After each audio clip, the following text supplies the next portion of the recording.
Voilà, elle grésille, elle s'éteint parfois, mais vaille que vaille, malgré la pénurie d'électricité ou parfois les pressions politiques, Radio Nsemo continue de parler à ses auditeurs dans cette région du Kwilu, en République démocratique du Congo. Voilà donc le quotidien de l'une de ces très nombreuses radios communautaires dont la parole irrigue le cœur de l'Afrique.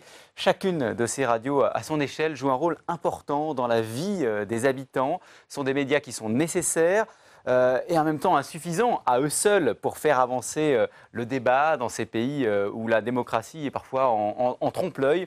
Je suis heureux pour en parler, d'accueillir sur ce plateau Sonia Rollet. Bonjour. Bonjour. Vous êtes journaliste à Radio France Internationale et vous avez été correspondante en RDC. Bonjour à vous, Witoubal Koumaba. Bonjour. La RDC est votre pays natal et vous êtes avocat, consultant, enseignant en droit international. Bonjour à vous, Francis Laloupeau. Bonjour. Vous êtes vous présentateur à la radio du grand débat tous les jours de la semaine sur Africa Radio. Et bonjour, Christophe Rigaud. Bonjour. Vous êtes journaliste indépendant et vous dirigez un site d'information sur le continent, le site Africa Rabia. D'abord, un mot personnel pour bien connaître ce média, pour bien connaître la radio. Je dois dire que j'ai été très touché par ce film et je voulais d'ailleurs avoir, pour commencer, votre sentiment sur ce qu'on vient de voir. Vous demander tout simplement ce que vous reteniez peut-être comme scène, comme image de ce film. Alors moi, ce que je trouve qui est important dans ce film, et c'est toujours ce qui est intéressant dans le documentaire, c'est que ça permet de parler en fait du quotidien des gens. Et c'est vrai que ces radios communautaires, elles ont un rôle qui est assez formidable parce que, par exemple, une radio comme Radio France Internationale, on a des émetteurs au Congo, on en a 9, mais on n'arrive pas à couvrir tout le territoire. En fait, ce sont ces radios qui sont souvent des radios partenaires d'ailleurs des médias internationaux comme nous, qui relaient en fait, par exemple, nos journaux.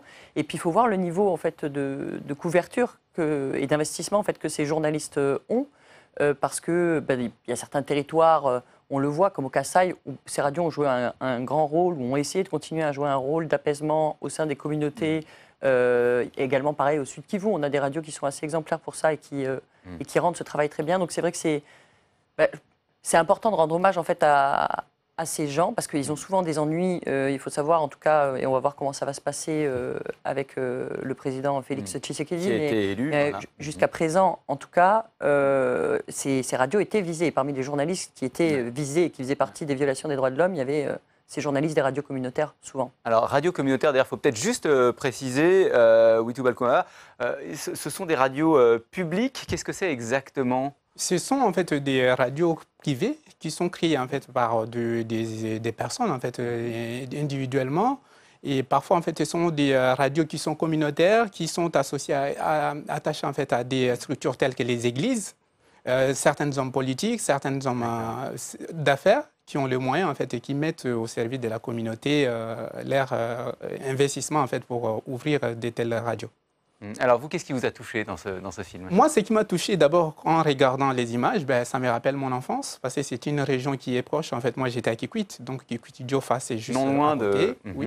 Et donc, pour moi, ce sont des images en fait, qui reflètent en fait, la réalité de ce que j'ai connu quand j'étais enfant. Et surtout, en fait, ils jouent un rôle important sur le plan informationnel. Donc, ils essayent en fait,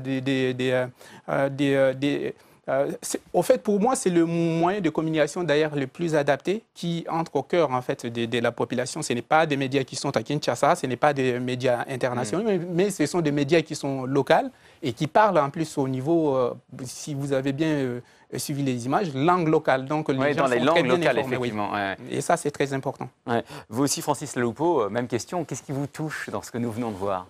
Je crois parce qu'il y a la couleur de l'image. D'abord, parce qu'il y a une ambiance très particulière. Il y a quelque chose de romanesque, en fait, dans ce récit.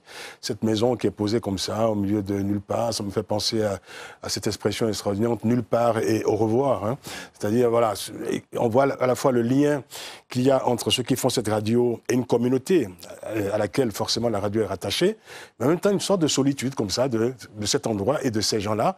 Et la solitude est d'autant plus forte quand on voit les images, les séquences où l'on voit la pression financière, la pression politique, le dénuement de cette radio qui est à la fois reliée à une communauté qui la soutient, mais en même temps qui, de temps en temps, évidemment, cette radio se sent un peu seule face, je dirais, à certaines contingences matérielles notamment, contingences politiques également, puisqu'il y a cette phrase extraordinaire qu'on entend à un moment donné, un des animateurs de cette radio qui dit « Nous sommes une radio orpheline Oui. ». Ça veut tout dire. Hein. En fait, ça dit beaucoup en tout cas. Ouais. Et vous, Christophe Rigaud, il y a quelque chose... Oui, moi, ce qui m'a vraiment touché, c'est que dans ce film, voilà, il y a tout le Congo, la précarité de la vie quotidienne, les pressions politiques. Et pour moi, c'est vraiment ce film montre le meilleur de la radio en Afrique. On a eu l'image au Rwanda en 1994 du pire de ce que peut être la radio, parce qu'en Afrique, la radio est très très puissante. Voilà, il y a un taux d'électrification en RDC qui est très faible, 13%. Donc c'est vrai que la radio est vraiment le média audiovisuel, audio majeur en République démocratique du Congo. Et là, on en voit le meilleur. C'est un vrai service public, hein, même si ce sont des radios privées, parce qu'elles rendent service aux gens. Alors, on va justement, je vous propose un détour lointain par Kinshasa, puisque nous sommes en ligne avec Nicolas Mafuta. Bonjour. Oui, bonjour. Vous avez été, vous, le directeur des programmes de Radio Nsemo pendant 3 ans. Vous êtes toujours d'ailleurs très impliqué et on est heureux de vous accueillir pour prendre des nouvelles de cette radio, puisque à la fin du documentaire, on sent qu'il y a des tensions évidemment. On précise qu'aujourd'hui, Radio Nsemo émet toujours. Hein. Oui, merci beaucoup. La radio Nsemo continue à émettre malgré beaucoup trop de difficultés que nous rencontrons sérieusement, surtout en ce qui concerne les énergies. On a beaucoup de problèmes de ce côté-là. Mais c'est une radio qui aide la population. Tout à fait. Nous avons un sérieux problème d'énergie parce que vous savez qu'ici, chez nous, en soi, nous n'avons pas une centrale électrique qui peut nous fournir sérieusement de l'énergie. Et là, la radio était obligée de travailler avec de l'énergie solaire, mais qui a déjà fait au moins plus de 8 ans, 9 ans qui n'est plus opérationnel. La radio s'est obligée aujourd'hui de recourir auprès de ces clubs d'auditeurs qui fournissent un peu d'huile de palme parce qu'avec le projet Kulumba RFI Planète Radio, M. Max Ball a fait un effort pour nous apporter un groupe électrogène qu'on utilise avec l'huile de palme. Maintenant, ce sont des clubs d'auditeurs qui s'organisent pour produire des huiles de palme pour donner à la radio et pour donner quand même la vie à cette radio qui est vraiment la sienne et pour la permettre de continuer à fonctionner. Donc là, ce sont les auditeurs qui se démènent volontairement comme ça. Ils produisent des huiles de palme là où ils sont dans des villages. Ils les amènent jusqu'au niveau de la station. Et là, nous avons des techniciens qui essaient de vérifier la qualité et utiliser ça. Mais comprenez qu'avec la misère, avec toutes les difficultés de la population, aujourd'hui aussi, on sent quand même que même cette population-là commence un peu à fait, pas se décourager, mais qui se battent entre leurs propres vies et puis donner un peu d'huile de palme à la radio pour fonctionner. Merci beaucoup Nicolas Mafuta d'avoir été avec nous. On vous souhaite évidemment bonne chance, longue vie à Radio Nsemo. C'est très important ce qu'on vient d'entendre, ce lien économique, hein, y compris économique, entre les clubs d'auditeurs et la radio. Ah oui, alors nous, on ne va pas se plaindre de ça parce que RFI, on a des clubs d'auditeurs qui font des choses partout, en fait, en notre nom, et puis des initiatives et autres. Donc nous aussi, on a ce côté-là. Mais c'est vrai que sur ces radios communautaires, ce qui est impressionnant, en fait, alors il y a plein d'astuces. C'est incroyable, en fait, l'imagination qu'il y a pour arriver à maintenir ces radios qui sont souvent, et on le voit là, parce qu'il y a pas mal de radios communautaires qui ont des problèmes quand même maintenant, et notamment au Kasaï, il y en a beaucoup qui ont été fermés avec des histoires d'impôts non payés parce qu'ils ont des problèmes d'argent. Et donc, ce qu'ils font, c'est qu'en fait, ils prennent un abonnement à Canal+, par exemple, pour les matchs de football. Et après, en fait, ils se remboursent, enfin, ils collectent, ils diffusent les soirs de match et ils utilisent leur générateur qu'ils ont le reste du temps pour faire tourner la télévision et pour pouvoir faire à toute cette communauté voir le match. Et à ce moment-là, chacun paye un tout petit peu. Et on arrive à faire tourner une radio comme ça pendant quelques semaines, quelques mois. Ils font ça souvent, ouais. Philippe M, le réalisateur du documentaire, nous confiait en préparant ce débat que les clubs d'auditeurs, ils payent même, dans les scènes que nous voyons là dans le documentaire, les auditeurs payent pour se réunir autour du poste de radio. Oui, mais même si en fait c'est comment on appelle, c'est un investissement privé, mais ce sont des services en fait publics qui jouent leur rôle au sens terme en fait. Ce sont des missions d'intérêt général et ça en fait. La plupart, comment on appelle, des auditeurs se sentent en fait concernés. Ce sont des financements en fait privés. C'est des cotisations individuelles en fait de la population qui participent au financement, mais pas de financement en fait public. Public, ça n'existe pas. Francis Leloupo, moi j'ai été fasciné par ces scènes où l'on voit la radio qui est posée sur un arbre, des gens qui sont assis en demi-cercle, qui écoutent. Et ça m'a rappelé immanquablement l'image que l'on a de l'arbre à palabre, c'est-à-dire de ces lieux où se structure l'opinion et où finalement on crée du lien social en Afrique. Mais ça nous rappelle au fond que la radio reste le premier média en Afrique en réalité. Hein. C'est le média que l'on retrouve dans les endroits les plus reculés dans tous les pays. Mais ça, ce n'est pas nouveau, évidemment. Ça existait même à l'époque où il y avait, il n'y avait pas cette floraison de médias indépendants et privés. Parce qu'il faut quand même rappeler que nous parlons quand même d'un outil qui est issu quand même d'un tournant politique des années 80-90, où on est passé quand même de l'absence de toute forme d'expression libre dans ces pays-là, avec les partis uniques, les radios uniques, la presse unique, à cette explosion de moyens de communication en principe privés, enfin privés en tout cas, en principe indépendants, tels qu'on les voit aujourd'hui. Donc c'est un phénomène relativement récent qui date d'une trentaine d'années, et ces radios communautaires participent, je dirais, de ce qu'on peut considérer comme une révolution non achevée en réalité. Parce que pour Radio Nsemo, ce qu'on constate, et ce qu'on vient d'entendre, c'est intéressant parce que ce qui vient de nous être décrit, c'est quand même, je dirais, comment dire, des actions de résistants. On a l'impression que c'est une radio de résistance. C'est une radio de résistants. On est à l'aube, là, je dirais, de quelque chose qui n'est pas encore achevé, c'est-à-dire qu'une radio investisse un espace de liberté, puisse ensuite s'ancrer, imposer son existence, résister, je dirais, à toutes les pressions. Nous sommes là, je dirais, dans le schéma classique du début d'un processus de démocratisation. Mais c'est embryonnaire, on le voit bien. Mais la radio symbolise en fait, en réalité, l'état de démocratisation dans ces pays-là. Et je dis, cette forme de résistance qu'on observe en RDC montre aussi, je dirais, le niveau de démocratie qui est aujourd'hui atteint en RDC. C'est-à-dire qu'on en est, je dirais, pratiquement qu'à l'aube, je dirais, de cette démocratie. Je voudrais justement qu'on regarde un court extrait du documentaire où justement on voit la vivacité, la vigueur du débat démocratique sur cette radio. Balandi radio Nsemo na bisika nyonso abeke na kulanda beto na fréquence à 100.0 MHz. Bet me kuma na ntangu ya émission débat. Volonté politique ya ba dirigeant. Gouvernance yambi, boke diriger boire la mbote veste. C'est pour ça que quoi na bamponono, ça vous remettre betu changer équipe dirigeante nyonso. Pour katuka betu tout la bantu yampa, bantu na ofana di volonté politique ya mbote, boire na betu tom. Pays qui est malade, pays qui a gufwa, ntime fwa, nzala, malade muyibi luvunu. Alors, betu tout la bampumo yampa, ya masonga, ya kutoma pour que betu nyonso betu soba betu changer boire na betu quoi na toi. C'est bien la majorité qui a peur des élections, qui veut toujours créer des problèmes, il a fait pour que l'élection on va faire. Mais quand nous, dans l'opposition, nous sommes prêts, dans l'élection, il y a le 23 décembre, et nous avons gagné dans l'échelon de haut jusqu'en bas, parce que bon, on a un discours. Na idiot fawa, bisala ke salama, ke nan ke salayo. Mais la majorité qui n'a pas ça. C'est ça notre discours, les travaux que nous sommes en train de faire dans la majorité présidentielle à Idiofa. C'est des discours, il y a des députés, la majorité présidentielle à Idiofa. Voilà. Alors on parle des grands principes démocratiques, on parle aussi du macadam dans les rues de la ville d'Idiofa et on est frappé par la liberté de ton. Tout à fait, mais il y a un vrai paradoxe en fait en République démocratique du Congo parce qu'à la fois on le voit dans ce documentaire, la parole est très libre, on voit quelqu'un visiblement de l'opposition, voilà, qui dénonce les gabegies du régime, et à la fois on est dans un pays où la liberté de la presse est très très malmenée. Hein. Je crois que la République démocratique du Congo est très mal classée dans le classement de RSF, et vous avez à la fois une profusion de médias médias.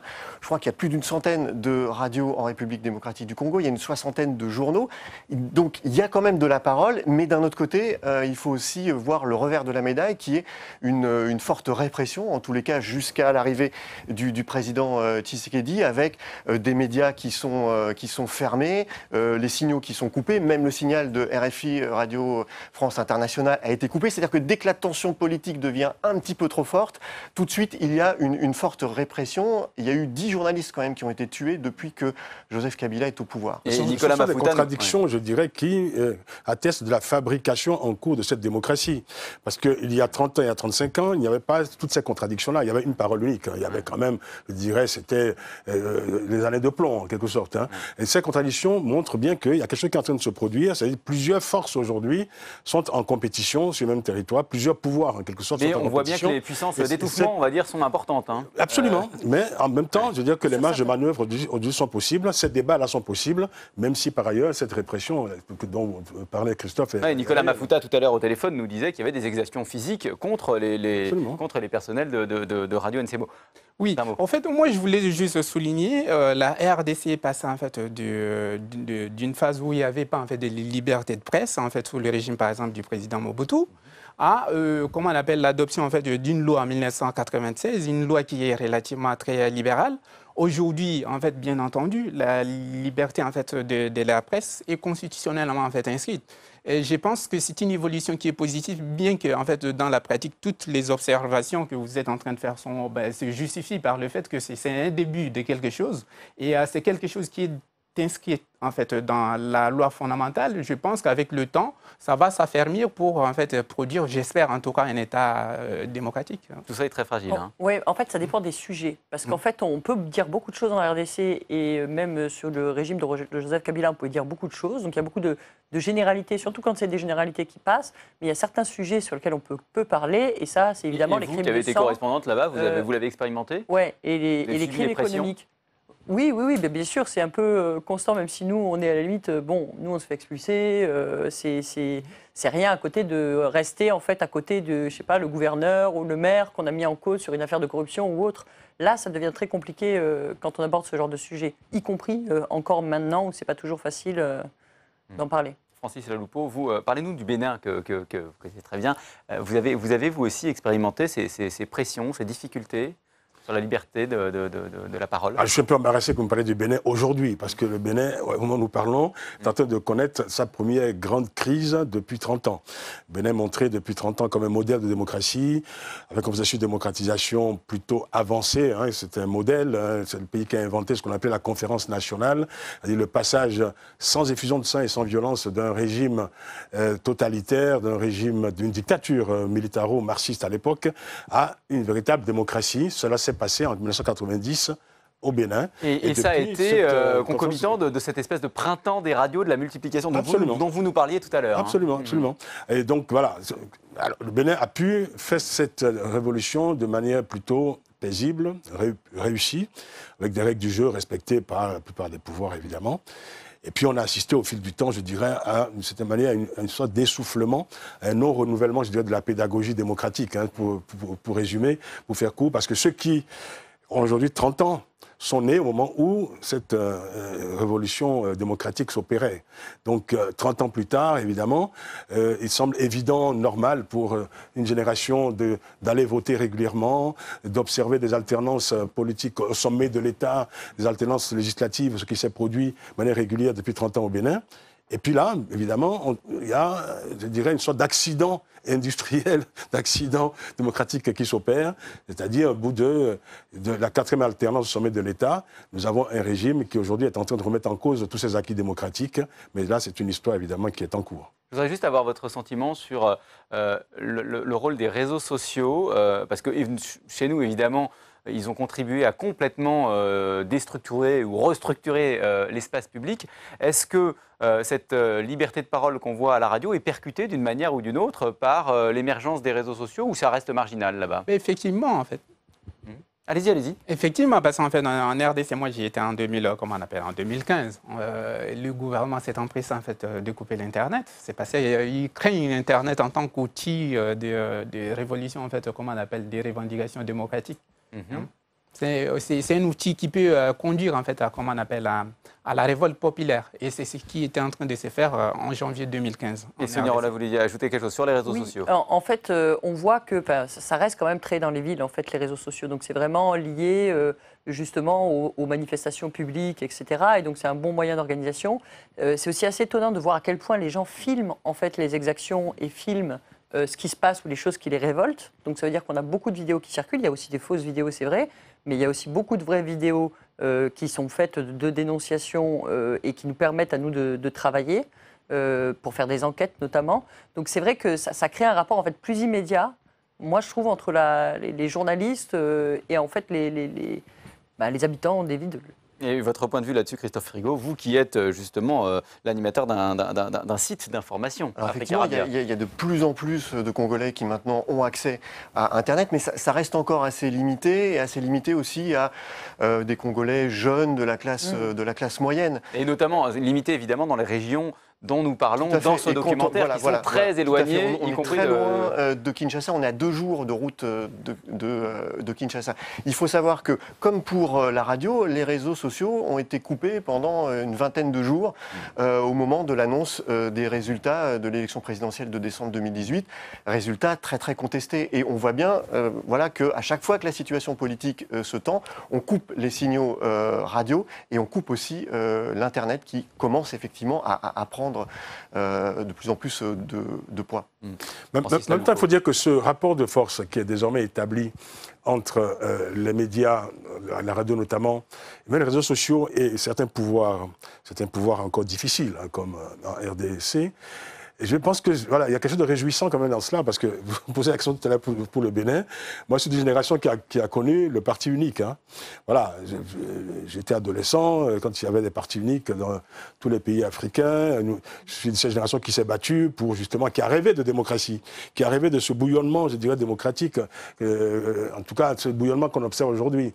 Évidemment, il y a encore du chemin à faire, parce qu'il y a des pays où le train de la démocratie est arrivé à l'heure, hein, depuis 30 ans quand même, hein, certains pays. Et puis il y a des pays, encore il y a des résistants, je dirais, des résistants de certains pouvoirs, certaines cultures politiques anciennes, qu'on croit révolues à certains endroits, mais qui encore résistent, bougent encore, c'est le cas de la RDC, où certaines contradictions sont à l'œuvre aujourd'hui en RDC, qui permettent justement de constater qu'il y a quand même un cheminement vers des espaces de liberté de plus en plus importants. Alors, je voudrais qu'on parle de quelques points très importants qui sont abordés par ce documentaire. J'ai été frappé, moi, par la place que prennent les femmes auditrices, très attentives, et elles écoutent la radio, elles prennent le micro, on le voyait dans l'extrait qu'on a rediffusé, et elles sont du coup amenées, encouragées à prendre le pouvoir. Certaines se portent candidates. Ça joue un rôle aussi, la radio, dans la diffusion de la parole auprès des femmes sur ce sujet, Sonia Rollet? Alors ça reste quand même encore difficile, dans le sens où on le voit à l'Assemblée nationale, même s'il y a une femme qui est présidente de l'Assemblée nationale, c'est quand même encore, la classe politique congolaise est quand même très très masculine encore. Et puis tu as les postes à responsabilité, mais on voit en tout cas que les femmes se sont beaucoup organisées, et notamment plus éloignées possible des villes, enfin se réunissent en communauté, essaient de monter en fait des activités génératrices de revenus, prennent des responsabilités, notamment dans des organisations. Donc il y a beaucoup d'organisations de femmes qui se sont développées sur le territoire, mais on sent toujours quand même qu'il y a une chape de plomb et que finalement on met en avant donc Janine Mabunda, qui est la présidente de l'Assemblée nationale maintenant, et on a envie de donner cette image-là du pays, mais on a aussi eu des cas pendant la campagne où des femmes se faisaient agresser, candidates se faisaient agresser sexuellement, ou des femmes activistes se sont fait frapper. Enfin, on a encore des cas et ciblés aussi parce qu'elles sont femmes. Mais en tout cas, localement, on le voit dans le film, ça libère la parole des femmes au sein de la communauté. Il y en a certaines... Elles ne se sont jamais tues, je crois. Elles ne se sont jamais... Alors c'est intéressant parce que, en tout cas, moi j'ai été frappé. C'est touchant, ces scènes où on les voit contredire, débattre sur tous les sujets. Et, voilà, c'est important de parler de ça. Ça a toujours en fait existé. Ça en fait, ce n'est pas quelque chose qui est nouvelle. En fait, moi qui ai vécu, comment on appelle, dans la région, je sais que les femmes, comme l'a souligné Sonia, elles sont très organisées et en réalité, elles assument plus de responsabilités sur bien des choses. En fait. Mais pas au niveau national. Au niveau national, au niveau politique. C'est au niveau de la représentativité, mais il faut avouer que quand même, dans les campagnes, s'il y en a qui travaillent, C'est quand même beaucoup les femmes. Et on le voit effectivement, notamment sur l'huile de palme, sur la récolte. On en parlait. Il y a un autre point très important. Sonia Rollet, vous parliez tout à l'heure de cette parole apaisante qui était souvent diffusée par un certain nombre de radios très responsables. Et on a évoqué, et je voudrais qu'on s'arrête quelques secondes là-dessus, le rôle de certaines radios, rôle inverse, et notamment évidemment celui de Radio Mille Collines au moment du génocide du Rwanda. Peut-être un point, puisque Christophe Rigaud, vous en parliez tout à l'heure.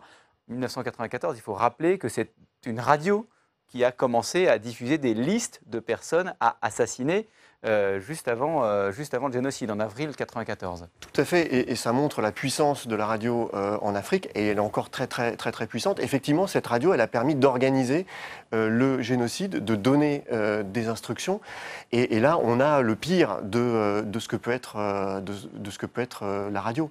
Et ces radios très virulentes, elles existent encore? Ah oui, elles existent. On a régulièrement des propos, enfin on entend souvent dans des radios, parce qu'on parle du côté des radios communautaires, où il y a aussi des radios communautaires qui sont financées par des hommes politiques, souvent. Donc il y a aussi une instrumentalisation en fait, du discours lié à la haine ethnique. On l'a encore beaucoup vu pendant les élections, et on le voit en fait très régulièrement quand il y a des montées de tension, etc. Et où là, à l'inverse, ces radios-là, on peut diffuser des messages d'appel à la haine. On le voit aussi qu'il y a des dérapages de ce point de vue-là. Donc c'est vrai qu'il y a une responsabilité en fait, de n'importe qui fait de la radio, et je pense que c'est aussi valable pour les radios internationales. On a vraiment à faire attention à ce qu'on diffuse et à ne pas faire du mal en fait, sur le terrain, ou à ne pas avoir des messages qui peuvent être de nature à... Et je pense qu'on est tous très vigilants là-dessus. Mais c'est vrai qu'il y a aussi des radios qui dérapent. Et encore maintenant, dans le Rutshuru, il y avait des appels. C'était pas très loin de la radio des Mille Collines, et c'était il n'y a même pas 3 semaines, un mois. Hein. Il y a 3 semaines, un mois. Ouais. Donc ça existe encore. Francis Laloupeau, ça pose évidemment la question de la formation des journalistes. C'est dit d'ailleurs dans le documentaire à un moment, du fait qu'ils doivent être conscients de la portée de leurs paroles. Tout ça, évidemment, j'imagine que c'est très présent. Oui, mais c'est compliqué. Parce que la question de la formation des journalistes se pose évidemment fondamentalement. Par ailleurs, on peut créer des radios communautaires sans pour autant travailler avec des journalistes. Ce ne sont pas toujours des journalistes qui sont au micro. Hein. C'est d'abord, je dirais, la vertu communautaire avant tout. C'est le lien avec une communauté géographique, une communauté ethnique ou religieuse d'ailleurs. Vous donnez l'exemple de Radio Mille Collines. Ça, évidemment, c'est la tragédie extrême. Hein. Mais vous avez d'autres radios qui sont des radios qui diffusent, je dirais, des tragédies silencieuses. Hein.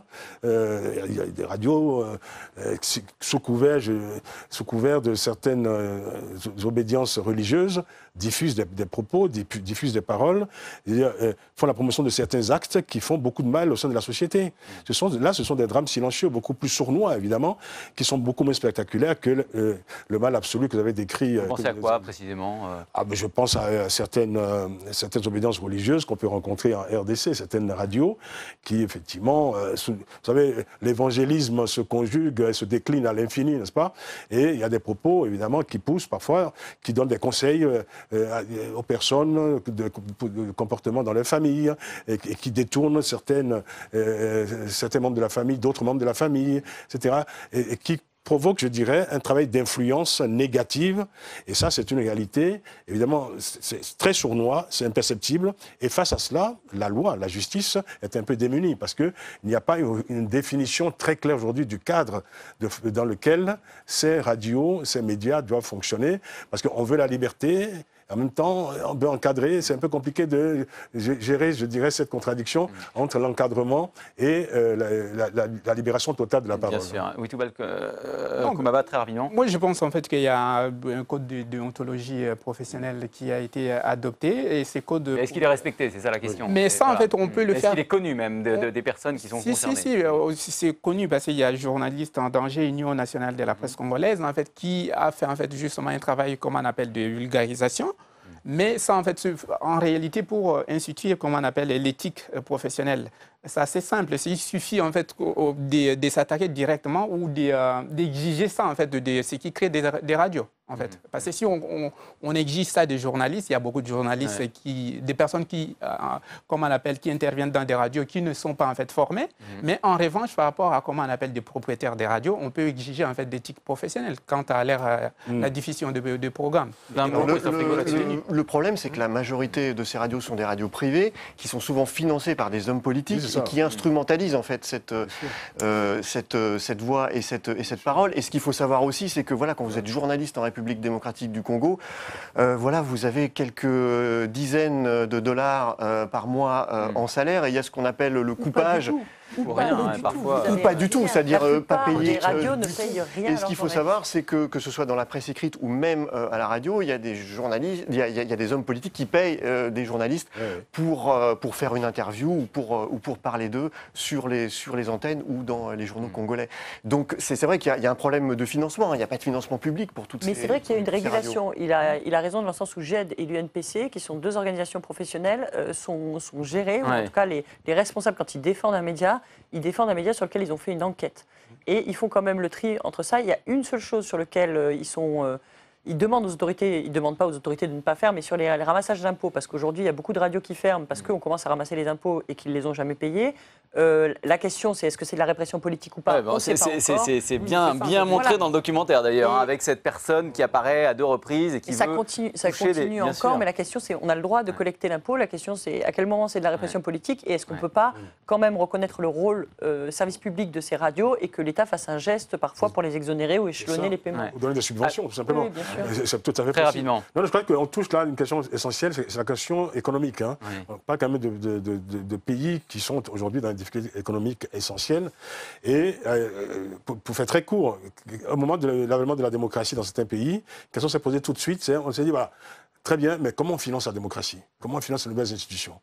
Eh bien, les médias, les radios, ce sont des vecteurs de la démocratie. Comment on les finance? Dans quel modèle économique, aujourd'hui, peuvent s'installer ces radios et assurer leur pérennité? C'est une vraie question. Ce qui est très touchant, et j'en terminerai par là peut-être, c'est ce qu'on voit sur la difficulté de l'accès à l'énergie, ce combat que nous rappelait tout à l'heure. C'est pas touchant. Hein. Au bout d'un moment, ça devient quand même, c'est un pays qui est extrêmement riche et qui a quand même des réserves. C'est touchant parce que ce qui est frappant, c'est la manière dont les personnes, dont les auditeurs cherchent eux-mêmes à fournir cette huile de palme qui sert à faire tourner les émetteurs. Mais la RDC est exportateur de l'électricité. L'énergie électrique en fait, produite à Inga est exportée même au Zimbabwe, en Afrique du Sud. Pourtant, en fait, le pays est dans le noir. C'est ça qui est paradoxal. Oui, c'est vrai. Et ce combat pour l'énergie-là, c'est aussi le combat du développement. Mais c'est vrai que quand on voit le décalage entre les ressources en fait, de ce pays, et notamment des ressources minières, parce qu'on a tout, on a le cobalt, on a le coltan, on a de l'or, on a des diamants, il y a vraiment énormément de choses. Quand on parle de l'énergie, l'hydroélectricité, ça peut être des ressources de revenus énormes. Et en fait, c'est vrai que même dans des zones, et y compris dans les villes comme Kinshasa, on ne parle même pas de délestage. Il n'y a pas d'électricité dans certains endroits. Et c'est vrai que ça, c'est quand même... Et pour développer l'activité économique et pour lutter contre la pauvreté, c'est vrai que ce combat-là de l'énergie, c'est bien trouvé dans le documentaire, c'est la question centrale. Merci beaucoup. Merci à tous les 4 pour ce débat passionnant. Je rappelle votre livre, Francis Laloupeau, France-Afrique, la rupture maintenant. Autre conseil de lecture, l'ONU et la diplomatie des conflits, le cas de la République démocratique du Congo. C'est vous qui en êtes l'auteur, Witoubal Kumaba. Et puis, puisqu'il a été question de la liberté d'expression, c'est toujours l'occasion de vous rappeler ce très bel ouvrage. Véronique de Vigry, la photographe sans photo pour la liberté de la presse, c'est au profit de Reporters sans frontières. Public Sénat, avec le soutien de l'Institut national de l'audiovisuel, vous a présenté Un monde en doc.